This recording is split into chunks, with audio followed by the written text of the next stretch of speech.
Bonjour à tous, mesdames, messieurs. Merci de votre fidélité à votre émission Autour de l'info. Autour de l'info, d'abord les sommaires.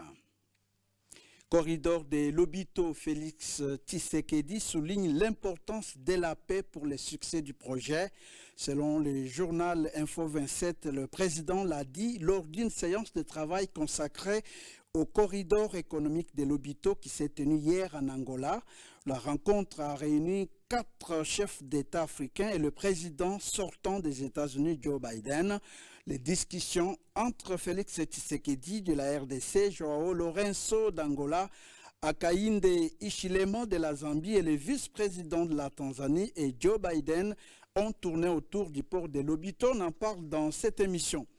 Gouvernance inclusive, le chef de l'État, Félix Tshisekedi, réitère son soutien au combat pour la participation de la femme aux instances décisionnelles de la RDC. Il l'a déclaré lors de l'ouverture de la première rencontre des femmes d'exception à Kinshasa. Invitée exceptionnelle, la première ministre Judith Toulouka et la première vice-présidente du Sénat de la Côte d'Ivoire. La joie était immense pour Lydie Omanga, présidente de l'ASBEL Femmes d'exception du Congo. Pour elle, l'objectif n'est pas de demander des postes, mais plutôt de promouvoir le leadership transformationnel. Nous sommes des éclaireurs. On a un devoir de redevabilité. Lorsqu'on a une tâche, on l'exerce convenablement jusqu'à terme. C'est ça la femme d'exception, a souligné Lydie Omanga. Analyse et commentaires, c'est dans cette émission autour de l'info. Le gouvernement renforce la sécurité dans les villes de la RDC à l'approche des festivités de fin d'année. Pour lutter contre les phénomènes Kuluna, des mesures drastiques ont été prises mardi, parmi lesquelles l'application de la peine de mort. C'était à l'issue de la réunion de la commission spéciale mise en place pour faire face au banditisme urbain. Vous suivrez le ministre d'État, ministre de la Justice et garde des Sceaux, Constant Moutamba. Voilà tout pour les titres. Vous voulez réagir? Écrivez-nous au numéro qui s'affiche sur vos écrans. Mesdames et messieurs, merci et bienvenue dans votre émission Autour de l'info. Et bien avant de commencer, nous allons d'abord observer une minute de silence, encore une fois, en mémoire de nos 2 consoeurs qui sont dans l'au-delà, Jemima Mogo et Mervyn Biakunzu, Medine Biakunzu, voilà. Jemima Mugo a été enterré hier et aujourd'hui c'est Medine Biakunzu qui le sera aussi. Je vous prie, avec vous qui nous suivez, d'observer une minute de silence en mémoire de nos 2 journalistes.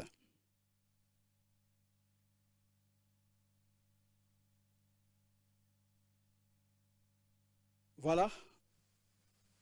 Merci, merci à vous tous qui nous suivez. Votre émission est là, autour de l'info. 4 sujets. 4 sujets. D'abord, cette rencontre entre Joe Biden, Lourenço, Félix Tshisekedi et le président Hakainde de la Zambie et le vice-président tanzanien. Au sujet du port de Lobito, nous allons en parler, quels sont les enjeux, et puis gouvernance inclusive avec les femmes d'exception, quelles sont les attentes pour la RDC. Il y a cette affaire de l'AMIBA, la guéguerre entre les PCA et l'ADG, que faire pour sauver le meuble? Et puis l'application de la peine de mort pour mettre fin au phénomène Kuluna. 4 sujets et sur ce plateau, déjà 4 invités. Patrick Moukadi, journaliste. Patrick Moukadi, bonjour. Bonjour Gustave. Merci d'avoir accepté notre invitation. C'est moi qui vous remercie plutôt parce que d'abord pour la confiance renouvelée envers ma modeste personne. Je dis merci aussi à la RTNC2. Je présente aussi mes condoléances à toute la famille journalistique dont j'ai fait partie pour ces disparitions. Il y en a maintenant 5 apparemment. Au-delà de nos consoeurs de la RTNC, il y a d'autres confrères qui nous ont quittés. Je partage la douleur et avec la famille professionnelle et aussi avec leurs familles respectives. Je dis aussi merci à mes co-débatteurs qui sont ici. Je vois madame et les 2 autres. Je crois que ça sera des bonnes guerres sur le plateau, sur votre plateau. D'accord, merci. Et puis, Crispin Longomba, journaliste. Crispin, bonjour. Bonjour Gustave. Merci encore pour votre disponibilité. C'est moi qui vous remercie. À ma droite, Madame Marie-Claire Moutanda, présidente de la Nouvelle Dynamique Lumumba. Madame, bonjour. Bonjour. Merci d'avoir accepté notre invitation. Merci, je vous remercie. D'accord. Et enfin, Monsieur Souleymane Onehesse, analyste politique. Souleymane, bonjour. Bonjour, monsieur. Merci d'avoir accepté notre invitation. Vraiment, merci. Voilà. Avant de commencer avec le premier sujet, je voudrais que la réalisation balance un reportage de nos confrères, je crois, de TV5 Monde. Good morning François, l'actualité à l'étranger, États-Unis, Chine, alors c'est la bataille des minerais rares, l'Afrique qui est évidemment une terre riche à tout point de vue, et Joe Biden est arrivé cette nuit. Vous vous rappelez, hier on parlait de chasse au trésor? Oui. Eh ben, on va parler de chasse au trésor géopolitique, parce qu'en fait c'est vraiment ça. C'est l'économie des 20-30 prochaines années se décidera à partir de ces minéraux stratégiques qui se trouvent au Congo.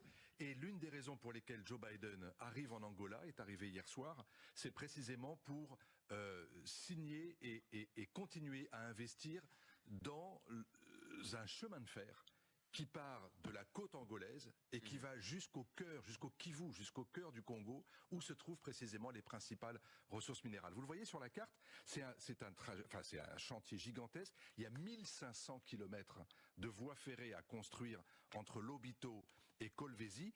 Et là où vous me dites, mais attendez, c'est quoi la ligne jaune là? Eh ben, la ligne jaune, c'est celle que sont en train de construire les Chinois.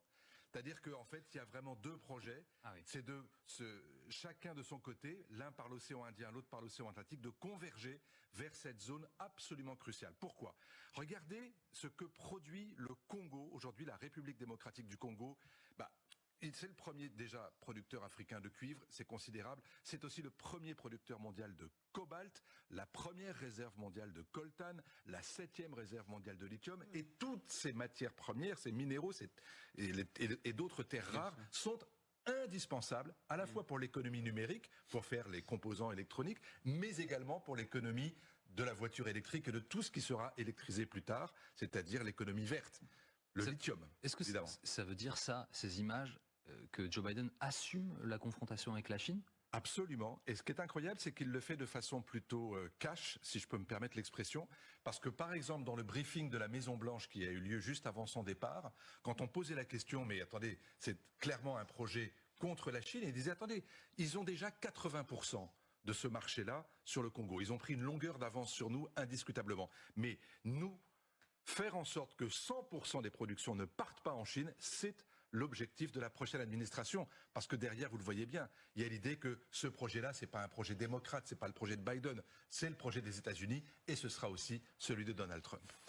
C'est une histoire fascinante, passionnante, vraiment. En République centrafricaine, il y a une préfecture qui s'appelle l'Obaï. C'est un grand territoire. Les Russes y sont battus, d'ailleurs, avec notamment les milices, pour essayer de mettre la main sur le diamant, sur l'or, sur le cuivre, etc. C'est un endroit qui concentre toutes les richesses du monde.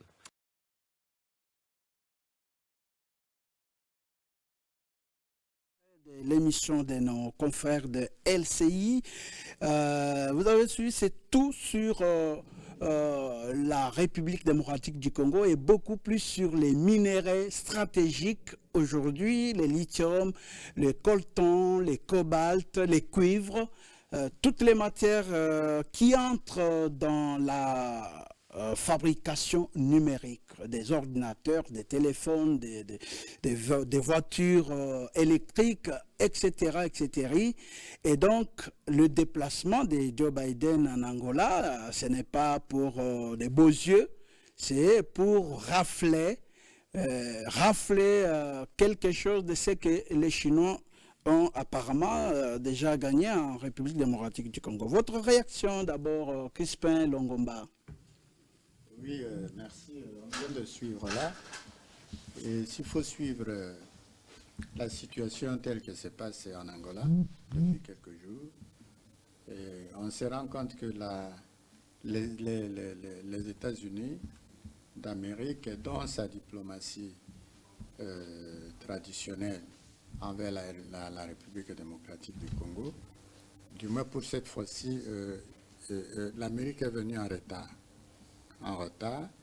Si vous vous souvenez très bien, au début du premier mandat de Tshisekedi, il avait orienté sa diplomatie vers les États-Unis. Et si je me rappelle bien, un partenariat avait été noué. Et dans ce partenariat, l'Amérique s'engageait fermement à s'investir et à investir en République démocratique du Congo, notamment sur 3 piliers. Il y a amené les investisseurs, il y a travaillé pour la paix, la sécurité et la défense, et il y a aussi travaillé dans la lutte contre la corruption et les antivaleurs. Alors, on voyait déjà que les États-Unis sont engagés derrière la RDC. Voilà. Mais subitement, on se rend compte que ces engagements-là n'ont plus progressé. Les États-Unis n'ont rien fait parmi les 3 piliers. Rien n'a été fait, et surtout avec l'administration Biden, rien n'a été fait. Alors on s'est dit, mais les États-Unis font une diplomatie qui consacre la mort au reste du monde, la vie aux États-Unis seulement. Donc nous considérons que quand Biden vient dans ce contexte-là, c'est juste pour l'intérêt des Américains et pas forcément de notre pays. Et pour cela, moi je pense que les choses étant déjà bien avancées avec la Chine, la RDC depuis longtemps travaille depuis un moment avec la Chine. Je ne vois pas d'inconvénient que nous puissions continuer dans cette lancée déjà amorcée avec la Chine. Parce que les États-Unis, aujourd'hui le pays est en guerre, agressé injustement par le Rwanda et ses corollaires. Mais que fait les États-Unis comme première puissance mondiale? Rien du tout. Et il est même soupçonné il est plus favorable du côté du Rwanda que de la RDC. Alors comment voudriez-vous que nous puissions faire confiance à un pays qui apparemment nous fait la guerre par l'entremise du Rwanda et qui vient au Congo solliciter nos minerais? Là, ça ne va pas. Moi, je crois que la RDC doit rester figée plus vers la Chine, parce que la Chine a une politique d'ouverture vers l'économie, et parce que le projet, c'est un projet économique. À ce moment-là, je crois qu'avec la Chine, on pourra faire un bon chemin qu'avec les États-Unis d'Amérique. Alors, on est essayé, si vous avez bien suivi l'extrait de l'émission, Joe Biden est en Angola, c'est pour signer et continuer à financer la construction du chemin de fer entre Lobito et Kolwezi. Mais les Chinois ont déjà 80% dans ce projet. Pensez-vous que les États-Unis vont rafler ce qu'ils recherchent dans ce projet? Merci pour cette meilleure question qui concerne les États-Unis, qui pour eux pensent que non, la RDC fait partie d'une province ou d'une ville de chez eux, où ils peuvent venir faire n'importe quelle malégance Et nous allons aussi ils viennent nous faire des beaux yeux pour qu'on puisse un peu frustrer tout ça. D'ailleurs, quand le président sortant Biden est arrivé en Angola, il est parti là-bas en Angola voir son collègue président angolais. Ça ne nous concerne pas. Ce qui nous concerne, c'est ce qui s'intéresse à nous. Celui qui s'intéresse à nous, c'est la Chine. La Chine a investi, il a donné pour l'avancée, pour l'intérêt de notre pays. C'est à cela que nous allons aussi répondre favorablement. Et ça fait partie des relations que nous allons mettre avec eux. C'est des donnants-donnants. Celui qui te fait des beaux yeux pour ne rien donner. C'est comme si vous êtes avec un enfant, vous êtes en train de le flatter avec quelque chose, mais vous ne le donnez pas. Arrivant ici, on va vous transporter. Aller là-bas, on va vous transporter. Et vous nous transportez. Vous avez suivi mon prédécesseur à parler. Le président de la République a fait trop de voyages là-bas aux États-Unis. Beaucoup. Et des choses que nous ne connaissons pas, que lui-même connaît, qui a été promis pour nous. Et aujourd'hui, nous sommes où? Aujourd'hui, le président Biden, déjà, il n'a pas encore le mandat. Déjà sortant. Il vient chez nous, bon, même pas chez nous. Il vient en Afrique. On dit que c'est un projet des États-Unis, ce n'est pas son projet à lui comme individu. Oui, c'est un projet des États-Unis. Il est encore là. C'est un projet des États-Unis. Il veut léguer à c'est un projet des États-Unis qui consiste à leurs intérêts, qui ne consiste pas à notre intérêt. Ce n'est pas notre projet. Comment ça fait-il qu'un projet qui ne nous concerne pas, que nous ne tirons pas de profit là-dessus, nous allons nous promener à lui? D'ailleurs, pour moi, Excellence, Monsieur le Président de la République, moi je souhaiterais que vous envoyez soit la ministre d'État ou son fils aller répondre à votre... bon, jusqu'aujourd'hui, il est encore votre homologue. Parce que tout le temps que vous avez passé, vous nous avez laissé ici partir aux États-Unis. Ils vous ont promis beaucoup de choses. Là, vous êtes partis. Et malheureusement, rien n'a été fait. Mais je ne comprends pas comment vous allez encore vous faire... pour moi, en tant que votre frère congolais, j'ai dit que non, Tomi Kiti Sibouke, pour aller lui répondre, parce qu'il n'a pas été favori, il n'a pas été favorable envers nous. Et vous êtes conscient, Monsieur le Président, que ces gens-là sont derrière ceux qui nous combattent. Et s'ils tuent un Congolais, sachez que non, ils vous tuent vous aussi. Et quelqu'un qui est derrière l'autre pour tuer notre pays, et il vient encore nous faire de beaux yeux, tandis que la Chine est franc dans nos collaborations. Si vous suivez depuis que nous avons commencé nos relations avec la Chine, avant, pendant, même maintenant, vous n'allez pas suivre que non, la Chine n'utilise pas une diplomatie de dire que non, nous comme considérer comme les petits pays. De mensonges. Oui, considérer un petit pays, un grand pays. Non, non. La Chine amène une diplomatie d'égal à égal. C'est-à-dire, il vous considère, vous, État, comme lui. Tandis que les États-Unis cherchent à nous considérer, nous, comme si nous sommes un sous-petit État. Alors, d'accord. Alors, Patrick Moukadi, en diplomatie, on dit toujours, ce sont les intérêts qui comptent, mais aussi, ce sont les rapports de force. Voilà. Lorsque Biden vient, il sait qu'il est président de la première force internationale, première force au monde, et il vient pour peser de tout son poids et ravir ou accéder aussi à ce projet-là. Vous avez suivi. Et il a répondu lors d'un briefing, il dit, nous n'allons pas laisser que la Chine emporte tous les minéraux vers son pays. On doit avoir aussi quelque chose là-bas. Pensez-vous qu'ils vont réussir avec cette politique? Et puis, si en échange, Joe Biden en venant, il propose au président, voilà, pour la paix, pour la sécurité, nous devons accéder aussi à ce projet en échange avec la paix dans l'Est de la RDC. Que répondez-vous? Merci beaucoup, Gustave. Merci aussi à mes prédécesseurs parce qu'ils ont donné quelques lumières en rapport avec votre question. Si je dois répondre à cette question, je dirais d'emblée par dire que la diplomatie américaine vis-à-vis de pays africains ou encore vis-à-vis de la RDC. C'est une démocratie ou bien c'est une diplomatie teintée d'hypocrisie.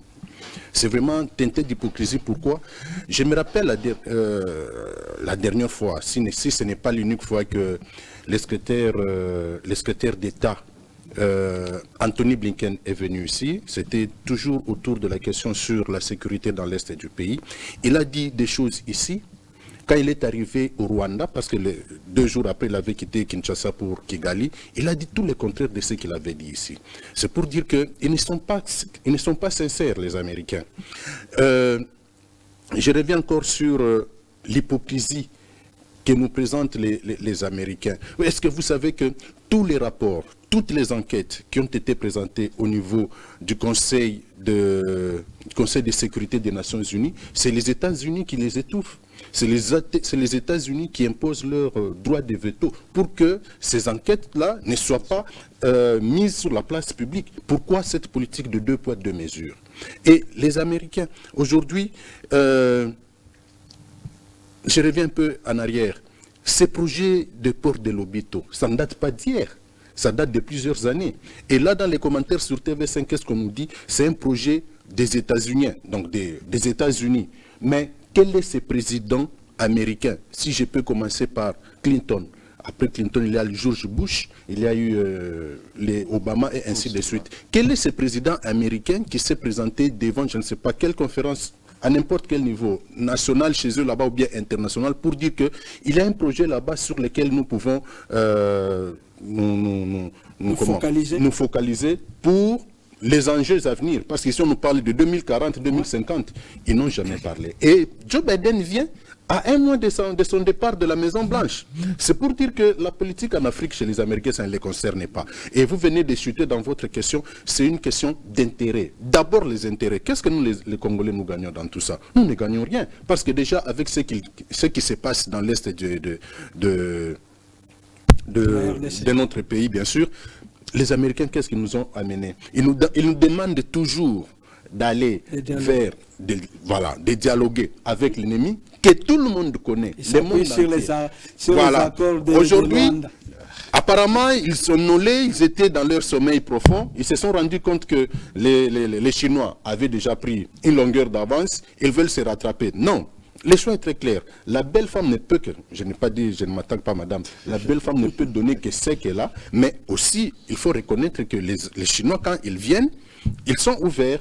Ils acceptent de collaborer, ils acceptent de faire les 50-50, mais au-delà de tout ça, je ne dis pas que les Chinois sont aussi des meilleurs partenaires. Il suffit d'avoir les informations en provenance de Lualaba, de Lubumbashi, pour comprendre ce qui se passe. Oui. Parce que vous avez les cuivres, les cobaltes, qui a une teneur, par exemple, de 10% ou au-delà, mais eux, ils ont leur appareil déjà truqué, ils vous présentent la teneur de 3% par exemple. Et tout ça, ça ne nous profite pas. Conséquence, la République démocratique du Congo, au-delà de toutes ces richesses qu'on nous a citées ici, coltan, cuivre, lithium, ça ne nous profite pas. Jusque-là. Ça ne nous profite pas. Oui, ça ne nous profite pas. Moi, je crois que quand le président de la République, en rapport avec ce que notre ami a dit tout à l'heure ici, fallait-il aller vers Lorenzo pour rencontrer Joe Biden ou fallait attendre Joe Biden venir ici? Ce sont eux. Ça, c'est nous qui le disons parce que le gouvernement n'est pas en mesure de le dire. Nous sommes d'avis, comme mon co-débatteur venait de le dire, cette guerre que nous vivons aujourd'hui en RDC, ce n'est pas contre le Rwanda, mais c'est contre les États-Unis, contre l'Union européenne. On ne peut pas aller vers ces gens-là. Normalement, on ne peut pas aller vers eux. Qu'ils soient... Normalement. Ils ont besoin aujourd'hui de nos richesses. Ouais. Ils doivent venir par la grande porte. Ils descendent, comme ils l'ont fait à Luanda, ils descendent à Njili, ils vont vers le président de la République. Et le président de la République, ils ont parlé, le président de la République a dit, c'est un bon projet, l'Obito, c'est un bon projet. Mais pour que ce projet-là réussisse, il faut tenir compte aussi de la sécurité dans mon pays, la paix dans mon pays. Tant qu'il n'y aura pas la paix, on ne va pas compter sur un projet, grand qu'il soit. Quels que soient les États-Unis derrière ce projet, tant qu'ils seront derrière Kagame, on ne peut pas compter sur eux. Madame Marie-Claire, la bataille des minéraux stratégiques, c'est entre la Chine et les États-Unis, vous avez suivi. Est-ce que à vous, selon vos analyses, à vous, vous pensez qu'exactement les États-Unis vont lâcher en dépit de tout ce qu'on a dit ici, ou bien ils vont imposer leur rapport de force? Oui, merci beaucoup. Moi, je veux rejoindre quand même tous mes collègues qui ont précédé, et je vois l'émotion qui est là, c'est par rapport à la situation de la sécurité qui prévaut au pays. Et c'est vrai que les États-Unis ont une diplomatie duplicité, ils font la duplicité. Et c'est vrai aussi qu'ils vont viser leurs intérêts. Et ça, je peux le dire, pour tous les rapports entre nations, ça doit être des rapports d'intérêt.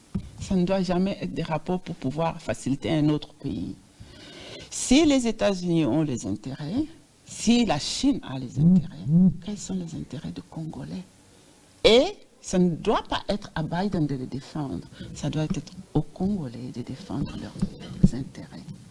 C'est là que moi je pourrais dire, parce que c'est vrai que les États-Unis, que ce soit Biden, que ce soit Trump, parce que c'est avec Trump qu'il avait signé tout cela, et on est un peu plus favorable à la gouvernance républicaine aux États-Unis.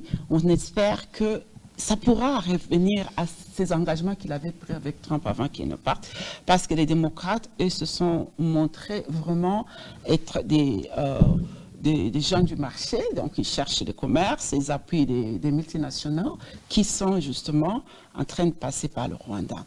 Mais nous sommes les détenteurs de ces minerais. Quelle est l'intelligence congolaise pour pouvoir déjouer toutes ces manigances et ramener les puissances qui ont besoin de nos minerais stratégiques ici chez nous? C'est là qu'il faut se poser des questions. Et parce qu'ici chez nous, tout ce qu'on voit, c'est des détournements. Tout ce qu'on voit, c'est la traîtrise. Même quand on parle du Rwanda, c'est bien on parle du Rwanda. L'autre fois, j'étais ici, j'ai cité les noms qu'on ne veut pas qu'on cite par mon collègue à droite. Mais avant même d'aller citer ces noms-là, n'y a-t-il pas des Congolais qui sont derrière cette guerre? Et donc, c'est là où le bas blesse. C'est vrai, toute l'analyse qui a été faite ici, Biden ne viendra pas ici pour pouvoir avoir les intérêts du Congo. Pourquoi le ferait-il? Quand nous sommes chez nous, notre maison, attendons-nous que le voisin vienne nettoyer notre maison? Non. Nous le nettoyons nous-mêmes. Si nous attendons que le voisin vienne le faire, alors nous sommes complètement en dehors. Alors, il y en a qui espéraient qu'avec l'avènement de Trump, les choses pourraient changer, et même ce projet. Est-ce que vous êtes d'accord? Il faudrait considérer que les Américains, que ce soit républicains... Trump dit toujours que les États-Unis aux Américains, l'Amérique aux Américains. Et il faudra que les Congolais disent les Congos aux Congolais. Pas seulement comme slogan, mais qu'ils exécutent, que les leaderships congolais, l'élite congolaise, la communauté congolaise, ça va comme ça jusqu'à notre base, que les Congolais d'abord soient, et ça j'ai beaucoup aimé dans le programme de la Première ministre, quand elle a dit, il faudra d'abord, et le président l'a dit aussi, qu'on puisse d'abord redonner un peu ce qu'on avait à l'époque de Mobutu, on avait une fierté, qu'on puisse avoir la fierté. Mais pour avoir la fierté, il faut être digne. Et pour être digne, ce sont toutes ces valeurs morales que nous avons rabassées, que nous ne pourrons pas. Il faudra qu'on commence d'abord par arrêter les pillages nous-mêmes. Avant les pillages que le Rwanda fait sur le Congo, il faut que le Congolais arrête les pillages. On va arriver, hein, parce que j'ai vu, vous avez un autre, je vais commenter par rapport à un des sujets que vous avez annoncé tout à l'heure, ce que je veux dire là. Donc moi, j'ai fait un peu l'avocat du diable. Donc vous n'êtes pas confiante en Trump Non, Trump fera la politique américaine d'abord. Et c'est pour cela qu'il est élu par les Américains. Ils ne l'ont pas élu pour qu'il vienne faire la politique du Congo. Non. Donc, il fera la politique américaine. Mais nous savons que les républicains, comme il a dit lui-même, il ne veut pas de guerre, il va essayer d'arrêter. Nous savons qu'avec Trump, on peut compter pour que la condamnation qu'il y a eu hypocritement avec Biden puisse avoir des effets. Parce que c'est facile de dire, on dit au Rwanda de retirer les militaires, on vous condamne. Parce que ça, les Américains l'ont fait. Et ça, il faut dire que c'est une bonne chose. Avant, on ne le faisait jamais. Condamner verbalement, alors que sur les terrains, déjà ça. Maintenant, on peut se dire qu'avec Trump, on verra qu'il y aura des mesures d'accompagnement de cette condamnation-là. Pour qu'elle ne soit pas duplicative, comme tout à l'heure on a dit, c'est hypocrite. On fait les deux. Mais il faut savoir que même par rapport à cela, même par rapport aux négociations de nos minerais stratégiques, il faudra que les Congolais élèvent l'intelligence. Parce que ce n'est pas seulement d'aujourd'hui. Le Congo est un pays solution depuis sa création. Quand nous sommes entrés au contact de ces découverts qui sont venus nous découvrir ici, ils ont trouvé, on avait déjà des problèmes d'envie. On a été pays solution pour le cobalt et pour le caoutchouc. On a été pays solution pour l'ivoire à l'époque de la reine Victor. On est pays solution pour le cobalt, les numériques, comme on l'a dit. On sera pays solution pour l'eau, la forêt, pour toutes ces choses. Donc ces pays sera toujours la convoitise. Et donc il faut que le Congolais s'élève. Il faut que le Congolais porte la dignité d'être vraiment béni et qu'il s'assume qu'il est là pour lui, pour tout le monde, comme une unité.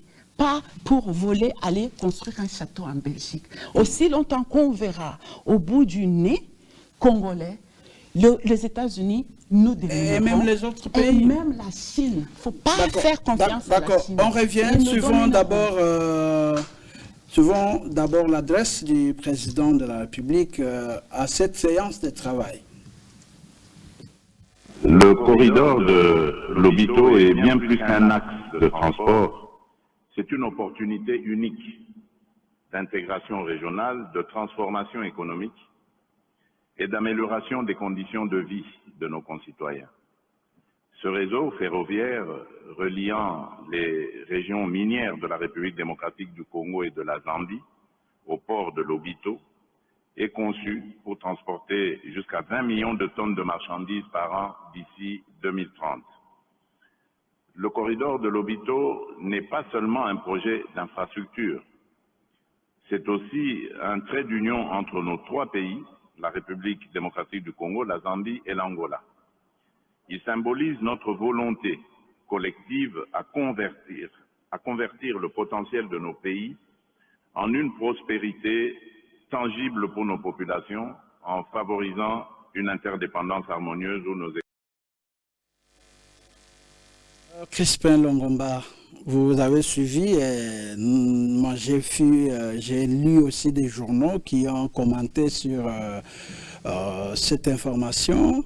Le président impose la paix, impose la sécurité. Il dit sans paix, sans sécurité, on ne saura pas réaliser ce que nous voulons réaliser. Est-ce que vous lui donnez raison ou bien... Oui, si j'ai bonne mémoire, déjà le 17 janvier 2023 plutôt, l'Angola, la République démocratique du Congo et la Zambie avaient signé un accord sur effectivement le corridor de Lobito. Alors, dans cet accord-là, il y a, si je ne me trompe pas, il y a le projet de loi qui est déjà sur la table de l'Assemblée nationale. Non, c'est même déjà... on a autorisé la ratification. Okay. Donc, il fallait ratifier cet accord-là pour le rendre beaucoup plus effectif. Et l'objectif, c'est d'assurer la facilité de transport d'abord entre les trois États. Et vous avez suivi, le président a dit 20 millions de tonnes. De facilité de circulation de personnes et de biens. Et donc rentabiliser l'économie d'abord des trois pays signataires de cet accord-là. C'est vraiment une avancée très, très significative. Et maintenant que le projet, tel que conçu, ne se limite pas seulement dans ces États, mais il est plutôt extraverti. Donc, nous encourageons cela parce que lorsque nos minerais, par exemple, devraient quitter Kolwezi, Katanga, pour aller à l'extérieur, il fallait passer par soit Afrique du Sud, Durban ou Tanzanie, et ça nous prenait assez de temps, énormément de temps. Il fallait mettre, je crois, au-delà de à peu près 25 jours pour que le minerai parvienne. Mais avec le Lobito, à plus ou moins 8 jours, le minerai est déjà sur le marché. Donc l'avantage, il est grand, il est énorme, il est considérable.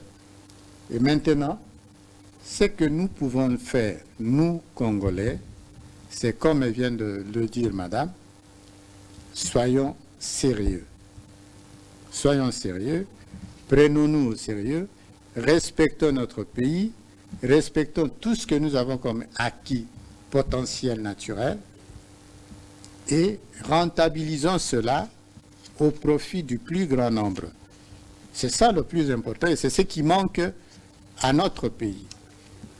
Et si aujourd'hui le pays demeure dans cet état où on est agressé à tout moment, où on est en agitation, en émoi, à cause de la guerre du Rwanda, mais ça nous met très mal à l'aise. Comment allons-nous assurer le développement et même le bon fonctionnement de l'Obito si nous sommes encore dans cet état de guerre?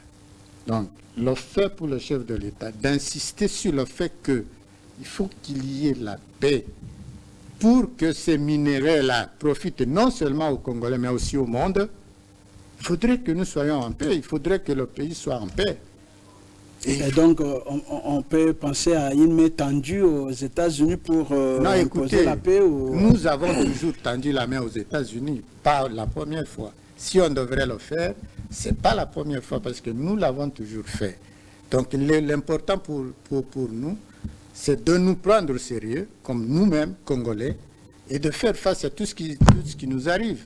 Il y en a qui estiment qu'il faut se tourner vers la Russie, mais vous avez suivi dans le même extrait que la Russie a mis la main sur les diamants et les autres minéraux au Centrafrique, où elle est là, elle règne aussi à mettre là-bas. Bon, avant d'en arriver là, je vais vous faire voir que il n'est pas important pour la politique américaine, européenne, de venir nous piquer notre souveraineté, venir nous piquer nos minéraux à bord des hélicoptères en cascade et illicites qui nous emportent des minéraux et dont on ne sait ni issue ni... Donc ça, nous condamnons cette politique-là. Nous savons que le monde aujourd'hui, il n'y a pas un État qui vit à vase clos. Tous les États sont ouverts, mais il faut que cette ouverture-là soit profitable mutuellement. D'accord. Patrick? Gustave. Ou bien vous avez tout dit. Non, je voudrais commenter quelque chose. Un peu rapidement, le temps est parti. Oui. Moi, je suis, ou encore, partout dans le monde, c'est très clair, il n'y a pas de développement là où il n'y a pas la paix. Il n'y a pas de développement. Ce projet de l'Obito peut nous amener, peut contribuer à l'ouverture, bien sûr, de l'économie congolaise, notamment à travers nos richesses, de l'espace Katanga jusqu'en Angola. Mais tant qu'un coin du pays ne sera pas en paix, ce projet-là ne sera pas sucré. Il sera toujours amer. Et ici, il y a une puissance qui s'est fait appeler les gendarmes du monde, c'est les États-Unis. Mais à voir la politique américaine vis-à-vis de la RDC, elle n'a jamais profité aux Congolais. En tout cas, à ce que je sache, elle n'a jamais profité aux Congolais depuis les années 60, les débuts des indépendances en Afrique. Aujourd'hui, il y a l'OTAN. L'OTAN qui a toute sa base en Europe. Et quel est l'objectif de l'OTAN? C'est de protéger l'Europe contre les Russes. Mais pourquoi on ne peut pas les faire aussi ici en Afrique pour des voisins comme les voisins rwandais qui créent des raisons qui ne tiennent pas. Cette guerre-là qu'il y a aujourd'hui dans l'Est du pays, elle a comme quelle origine? Quelles sont les raisons? Les raisons, c'est pour piller les richesses. Oui, non, ça c'est pour piller. Oui. Mais quelle est la raison qui donne qui donne les arguments à Kagame de dire qu'il faut attaquer la RDC? Vous savez qu'il se défend en disant qu'il y a les FDLR sur les sols congolais et donc il fait tout pour voilà, madame vient de dire protéger. Que c'est tout simplement le mensonge. C'est tout simplement le mensonge qui ne tiennent pas. Donc on peut comprendre que les Rwandais, les États-Unis sont dans les mensonges contre la RDC. Ça c'est vrai. Je venais de le dire ici. On étouffe tous les rapports, toutes les enquêtes sont étouffées par les États-Unis, les droits de veto des États-Unis. Aujourd'hui, les problèmes de la RDC, je suis tenté de revenir sur les propos d'un vieux politique qui me disait toutes les richesses de la RDC constituent à la fois une malédiction et une bénédiction. C'est une malédiction pour nous parce que nous ne sommes pas en paix. Et même au niveau international, c'est dit à haute voix, à cause des richesses qu'il y a en RDC, il n'y aura jamais de paix. Et s'il y a des gens qui peuvent nous amener un semblant de paix, si je peux appeler ça ainsi, c'est ceux-là qui soutiennent Kagame. Alors, on est-ce qu'on peut se pencher vers la Russie?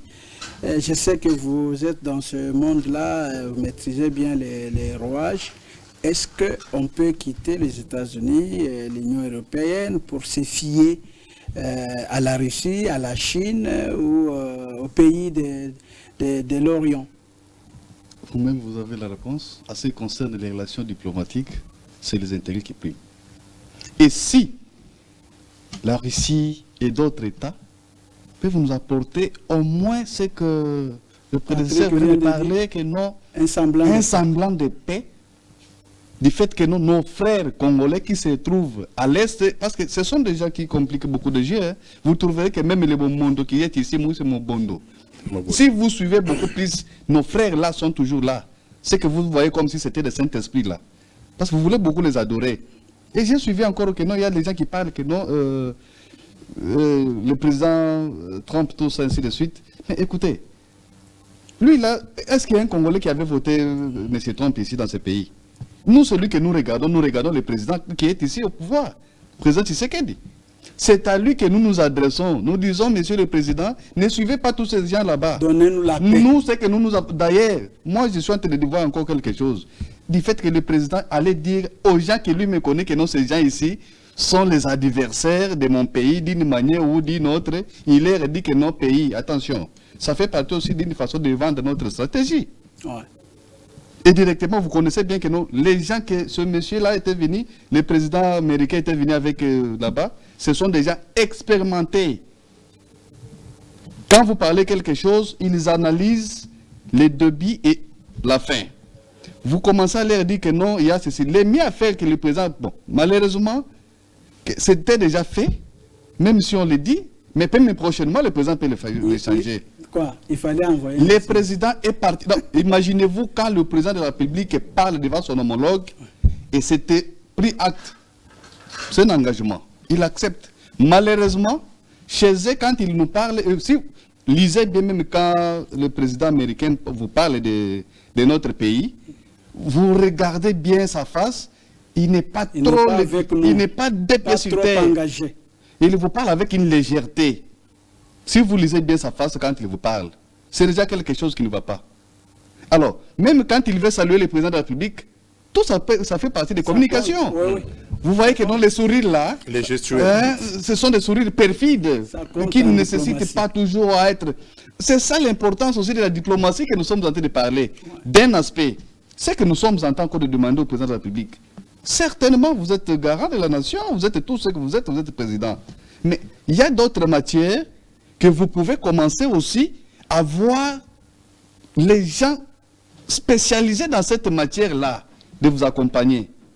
D'abord, quand le président vous dit d'abord le pays, tout ça. Le président... Vous estimez qu'il est allé seul, il n'y a pas d'experts tout autour de lui, il n'y a pas la ministre des Affaires étrangères et les autres conseillers experts en la matière, ou bien vous voulez qu'il nous voie un peu ailleurs? Je n'ai pas réquisé ceux qui sont partis avec lui. Ouais.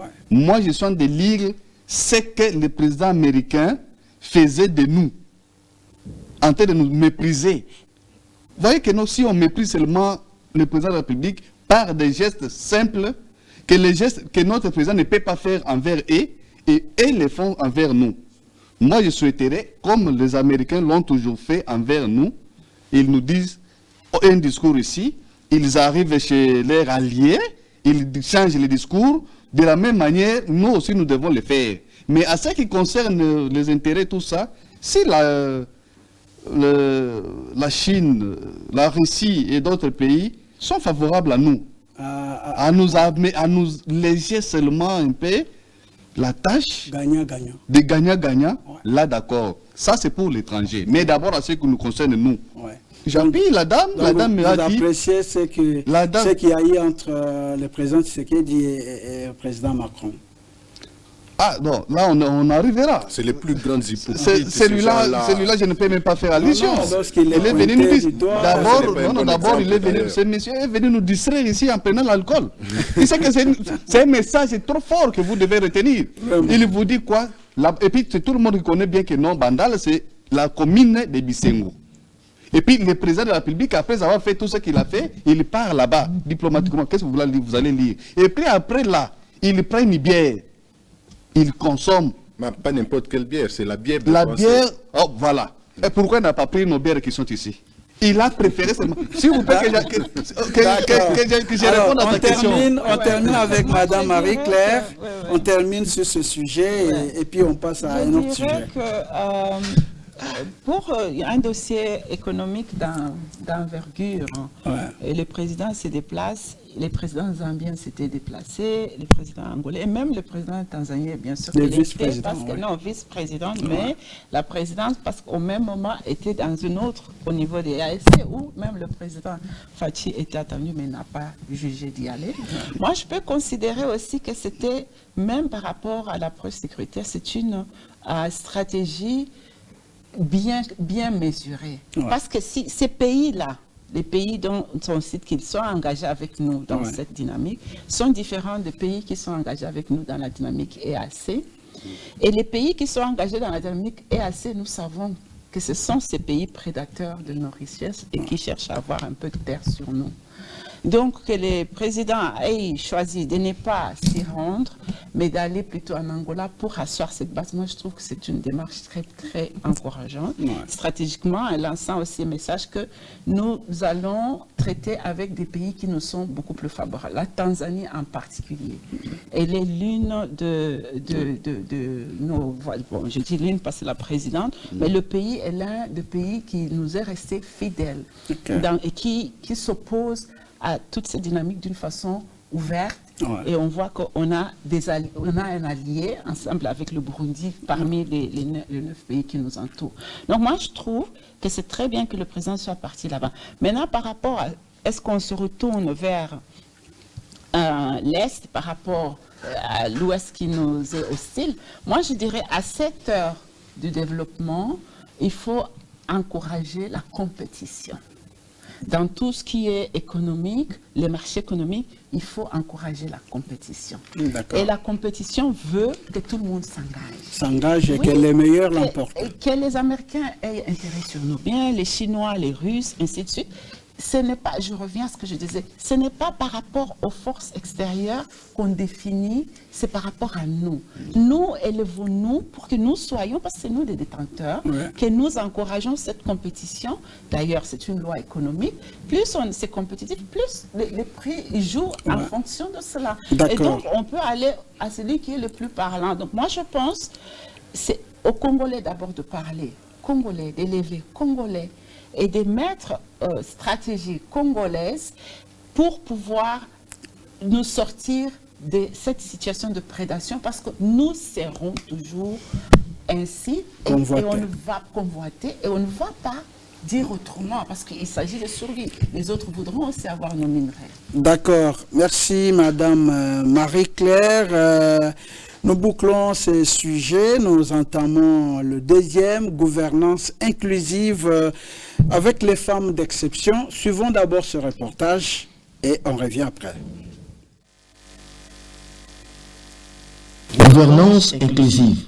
Tel est le thème débattu lors de la première édition de la rencontre d'exception organisée par la structure de femmes d'exception du Congo. Plusieurs autorités étaient présentes à ces assises, notamment le chef d'État Félix-Antoine Tshisekedi Tshilombo et plusieurs personnalités des différentes sphères de décision pour échanger, débattre, informer et sensibiliser sur des questions majeures en rapport avec le droit de la femme. C'est également promouvoir la visibilité de rôles modèles congolais dans différents secteurs de la vie politique, économique et sociale de la République démocratique du Congo. Dès mon accession au pouvoir, lors de la première célébration de la Journée internationale des droits des femmes, c'était le 8 mars 2019, comme l'a rappelé la présidente, Madame Lydie Omanga, j'ai eu le privilège de recevoir une délégation de femmes congolaises leaders. C'est avec admiration que je les ai désignées comme des femmes d'exception en reconnaissance de leur parcours inspirant.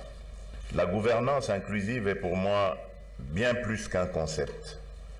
C'est une vision d'un leadership qui intègre toutes les composantes de notre société dans le processus décisionnel. Elle signifie que chaque voix, en particulier celles qui ont été historiquement marginalisées, est entendue et valorisée.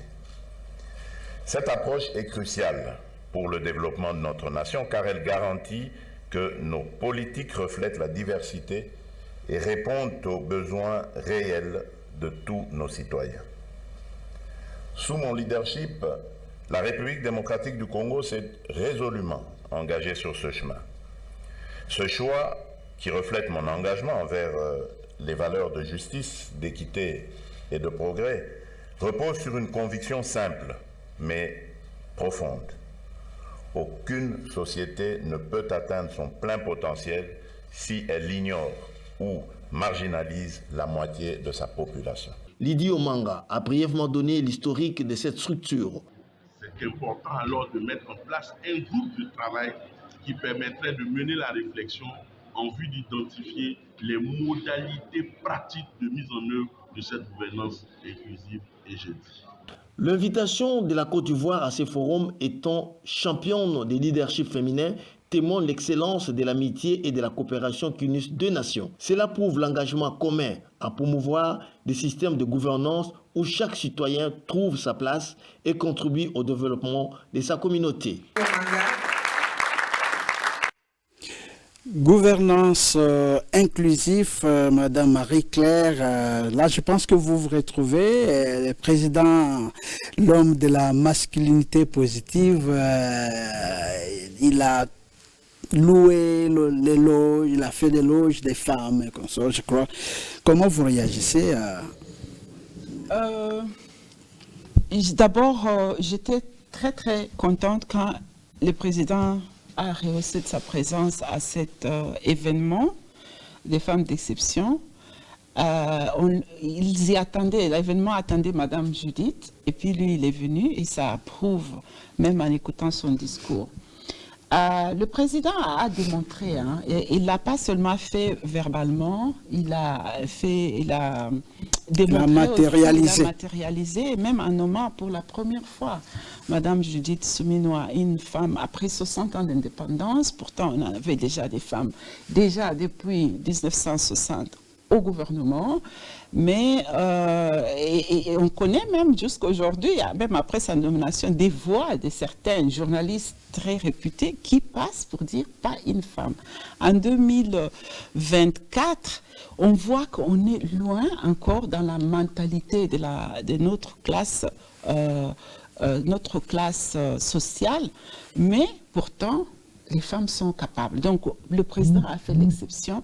Nous sommes très redevables et nous le remercions pour cela. Mais ça ne suffit pas. Parce que ce n'est pas une histoire d'avoir juste un champion de la masculinité positive. Déjà, quand je parlais de ces journalistes, c'est une question culturelle, c'est une question sociétale.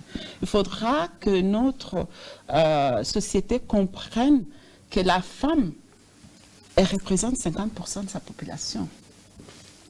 Et donc, la parité veut qu'il y ait 50%.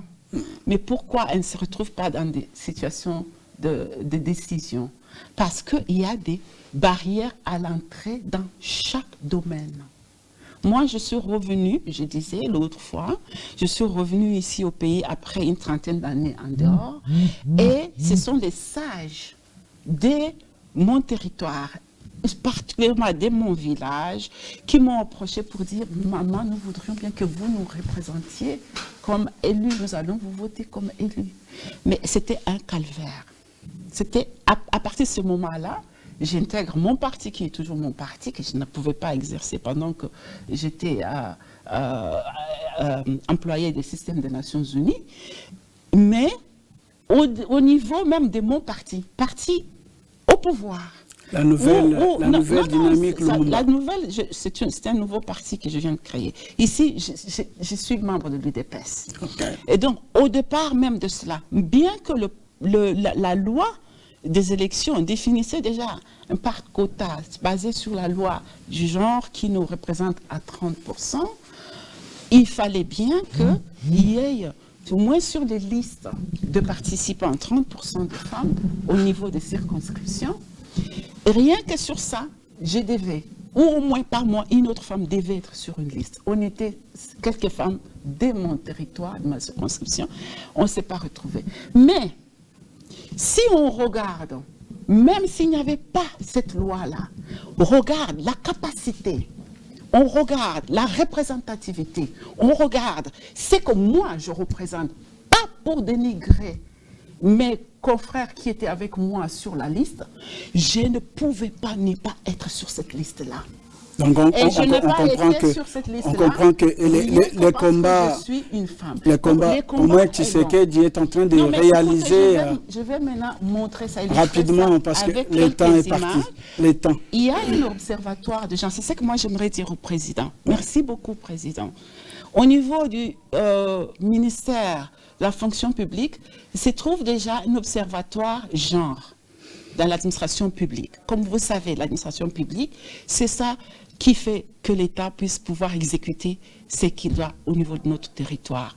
Cet observateur genre a fait un rapport dans un groupe de lobby des femmes que nous avons monté avec la coordinatrice de votre à la présidence du genre, la jeunesse et les violences faites aux femmes, faites sur la base de genre et traite de personnes.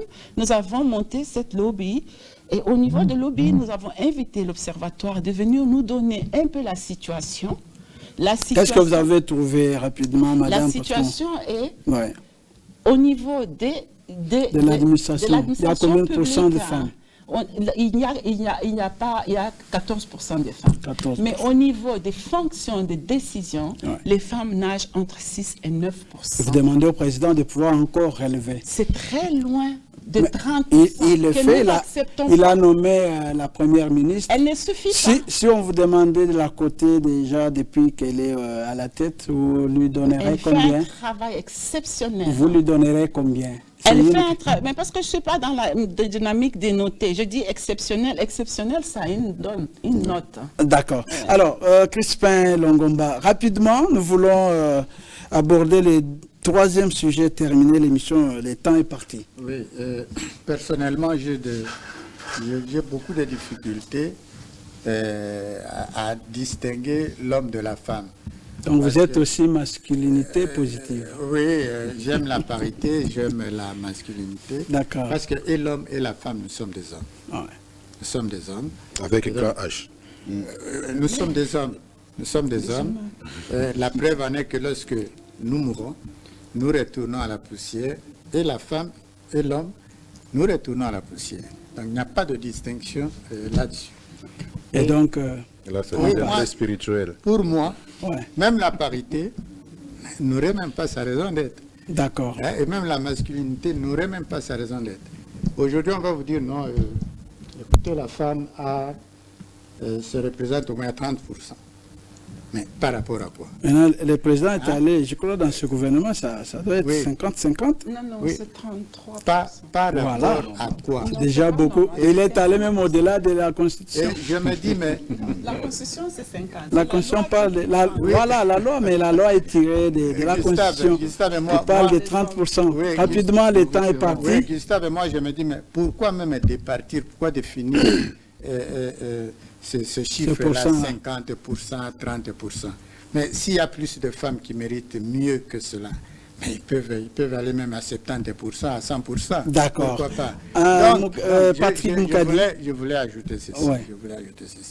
Mais je refuserai toujours que la parité constitue ou soit considérée comme une carte d'accès.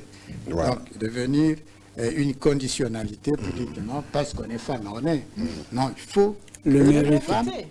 Mérite, il faut qu'elle le mérite.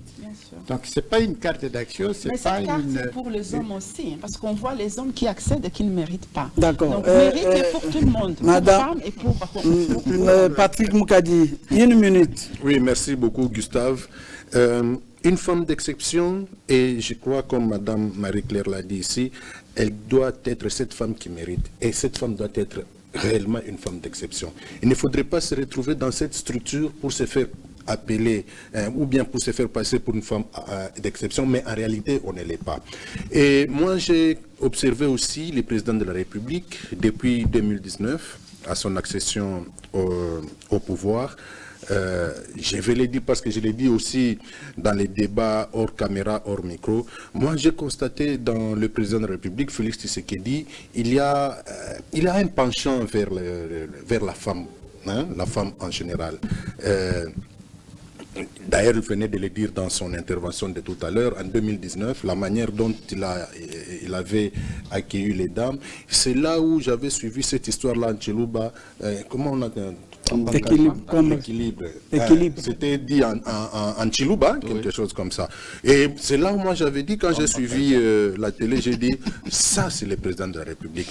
Félix Tshisekedi a un penchant pour la femme, il admire la femme. D'accord. Il aime la femme. Et ce n'est pas pour rien. Aujourd'hui, nous avons... Mais les femmes sont à 51 ou 52%. Aujourd'hui, nous avons Madame Judith Soumoumoua qui tient les coups sur le gouvernement, au-delà de toutes les critiques qu'elle reçoit, elle tient vraiment les coups. Et aussi, une autre observation que j'ai faite, c'est que avec l'arrivée de Félix Tshisekedi, il y a bien sûr, dans le passé, il y avait 2 ou 3 femmes qui émergeaient, mais aujourd'hui, nous avons, moi personnellement, j'ai constaté qu'il y a un taux assez élevé de femmes qui ont émergé et qui aussi... Dans le gouvernement, dans les entreprises publiques. Voilà, et aussi sur qui le président de la République a mis toute sa confiance. Donc, il faut louer voilà, moi, cette initiative de Lydie Omanga. C'est aux dames aussi de prouver de quoi elles sont capables. D'accord. Il faut louer cette initiative de Lydie Omanga. Elle a dit, nous sommes redevables et aussi, nous ne sommes pas une structure pour commander des postes, mais c'est pour assurer un leadership transformationnel. On peut dire merci à Lydie Omanga. Mais ça, c'est un discours. Je pense que les discours, si vous suivez bien quand les dames sont de parler aujourd'hui, les dames, tout ça, ils ne parlent pas de ce que Lydie Omanga dit. Ils parlent d'une représentativité au niveau de la gestion du pays. Donc, qu'ils ne puissent pas... Voilà, ça fait partie déjà d'un défaut. Quand vous commencez d'abord le débit à dire quelque chose et faire le contraire. Non, s'il vous plaît. S'il vous plaît. Le contraire de ce qu'il a dit, de dire seulement qu'ils ne sont pas venus demander des postes. Non, les dames sont là aussi en train de demander des postes. Oui, d'accord. On termine. Que j'achève. Achevez parce que le temps est parti. On termine déjà. D'ailleurs, nous ne contredisons pas ce que Dieu a dit. Le président de la République, avant qu'il aille là où il est parti en Angola, il était à Isiro, je pense. Il a dit, prions Dieu. Et tout le monde avait accepté. Et c'est Dieu qui avait fait cette séparation entre hommes et femmes. Et c'est le même Dieu qui nous a dit que non, les femmes doivent être à nos côtés et non pas être égales à nous. Mais comment nous allons comprendre?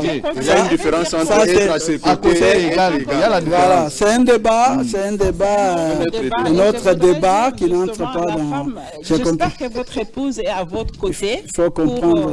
Oui, madame. Suivre la loi de la Bible. Moi, comme je suis la parole à côté de mon époux, pour suivre la parole de Dieu. Donc cela ne veut on pas écoute, dire que quand on suit ce reportage sur l'application de la peine de mort contre les Koulouna pour endiguer l'insécurité et les banditismes dans les différentes villes de la RDC. Les taux se resserrent sur les jeunes délinquants, bandits et criminels qui troublent la quiétude dans les grandes villes de la RDC et qui tomberont dans les filets des services de sécurité. Ils feront face à la peine de mort. Le ministre d'État, ministre de la Justice et garde des Sceaux, qui a présidé la réunion de la commission spéciale mise en place à cet effet, parle d'une offensive contre les Koulouna et énumère ici quelques mesures drastiques prises. Les Koulouna continuent de s'aimer mort et désolation dans la capitale ainsi que dans d'autres villes du pays. Les Koulouna endeuillent nos familles. Et il était question pour nous de pouvoir exécuter les instructions de la haute hiérarchie en mettant en place la commission de lutte contre le banditisme urbain. La commission va lancer l'organisation des procès en flagrance contre tous les Koulouna. Tout celui qui sera attrapé sera arrêté, jugé, condamnés. Comme vous le savez, ils seront tous condamnés pour terrorisme, parce que les actes qu'ils posent sont des actes qui relèvent purement et simplement du terrorisme. Ils sont donc punis de la peine de mort. D'autres mesures concernent la lutte contre les nuisances sonores nocturnes, parmi lesquelles la confiscation des instruments et le paiement des amendes. La deuxième mission phare de la commission mixte est de pouvoir traquer tous les auteurs des nuisances sonores, diurnes et nocturnes. Tous ceux qui se livrent à déranger la quiétude des voisins seront non seulement interpellés, mais se verront également confisquer leurs biens. Avec ces différentes décisions, le gouvernement entend réduire de manière significative les actes de violence et instaurer ainsi une discipline sociale. La commission spéciale résulte d'une collaboration intersectorielle. Elle est composée de membres du ministère de l'Intérieur, la justice, des magistrats, ainsi que des services de sécurité, mais aussi des auditeurs militaires. Voilà, 30 secondes, Crispin Longomba. Oui, les Koulouna font même activité que les rebelles. Donc, il faut partir du principe du fait que le Koulouna est un mouvement rebelle et un Koulounaire est un rebelle. Parce qu'il y tue, il viole, il y vole, il sème la désolation, le désordre, au même titre que le fait. Donc les mesures sont bien prises. Très bien prises pour assurer la quiétude, la paix et la sécurité de l'espace. On est essayé. Nous saluons et nous encourageons surtout les décisions que le président, les ministres de la Justice continuent toujours à prendre des décisions très courageuses. Vraiment, il n'y a pas de débat et il n'y a pas trop de commentaires. Excellence, monsieur le ministre, vous êtes à saluer. Vous êtes encouragé parce que nous venons de perdre beaucoup. Et je suis sûr que même lui aussi, quelques membres de sa famille ont aussi subi ça. D'accord. Les douleurs qu'il a, nous aussi nous en avons. D'accord. Vraiment, félicitations. Merci Gustave. Contrairement à ce que mes deux co-débatteurs ont dit, moi je ne serai pas tendre ni vis-à-vis du gouvernement et aussi des services de sécurité. Parce que vous êtes tendre pour les Koulouna?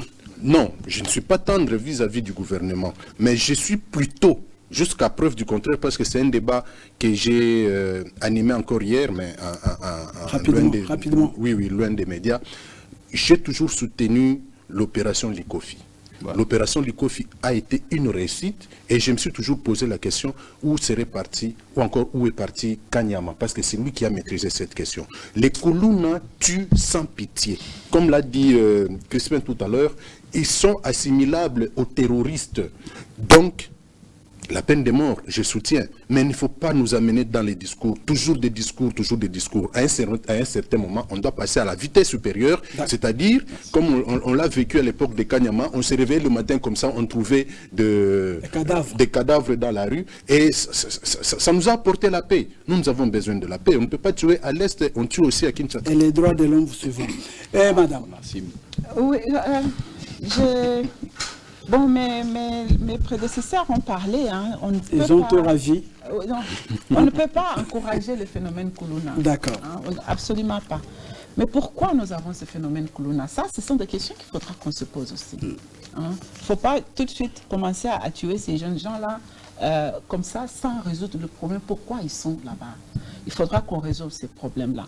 On a pris des Koulouna qu'on a mis dans un champ quelque part au service national à Kanyama-Kasese. À Kanyama-Kasese. Ces Koulouna se sont transformés tout de suite en bons garçons qui cultivent, qui font des trucs.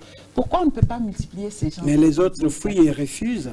Non, c'est ça. Maintenant, les Koulouna qui sont là et qu'on attrape, on a levé le moratoire justement pour dire qu'on va aussi exécuter les traîtres. Ouais. Combien de traîtres on a déjà exécutés? Parmi les traîtres, il y a des parents.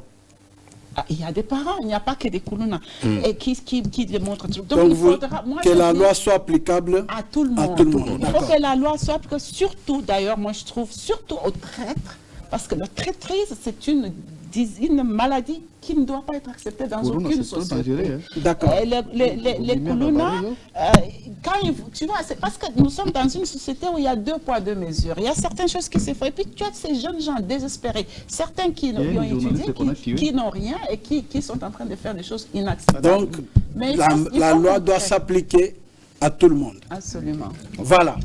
Voilà, mesdames, messieurs. On termine par là pour ce matin. Merci à vous tous qui nous avez suivis. Merci à toute l'équipe rédactionnelle. Merci à nos invités, Madame Marie-Claire Moutanda, Monsieur Suleiman Onehese, Monsieur Patrick Moukadi et Monsieur Crispin Longomba. Merci à vous. Merci. La suite le mardi prochain avec le même plaisir. Au revoir.